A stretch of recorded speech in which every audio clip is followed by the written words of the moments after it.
Ini dia 5 tips ampuh untuk merawat charger teman-teman supaya awet dan tidak cepat rusak. Sebelumnya, follow dulu bangbima.id ya. Jangan lupa save video kali ini. Nomor 1, jangan tarik kabel chargernya di tempat kabelnya ini ketika selesai mencas HP teman-teman. Kebiasaan ini memang sepele teman-teman sepertinya ya. Tapi lama-kelamaan sambungan antara port dan charger HP teman-teman ini akan cepat putus ya, dan lama-kelamaan akan merusak komponen kabel di dalamnya ini. Nomor 2, hindari menggulung-gulung kabel terlalu kencang.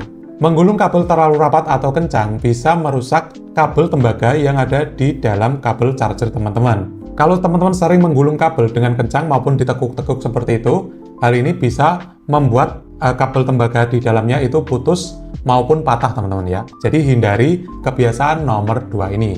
Nomor 3, jauhkan charger HP teman-teman dari tempat lembab dan basah. Tempat lembab atau basah itu menjadi musuh utama bagi perangkat elektronik, tidak terkecuali perangkat charger teman-teman. Kelembaban bisa menjadi karat maupun bisa menjadi konsleting di ujung steker charger teman-teman ya. Pastikan charger teman-teman tidak ditempatkan di dekat wastafel atau tempat-tempat yang sering terkena cipratan air. Nomor 4, simpanlah chargeran HP teman-teman di tempat yang longgar atau disediakan pouch atau tas khusus. Menyimpan charger di laci maupun digulung-gulung di tempat yang sempit dapat membuat kabel charger teman-teman tertekuk dan kawat tembaga yang ada di dalam chargeran teman-teman menjadi tertekuk dan patah teman-teman ya. Supaya lebih awet, simpan charger dan kabel charger teman-teman di tempat yang longgar maupun di tas khusus. Nomor 5, hindari mengecas sambil menggunakan handphone teman-teman ya.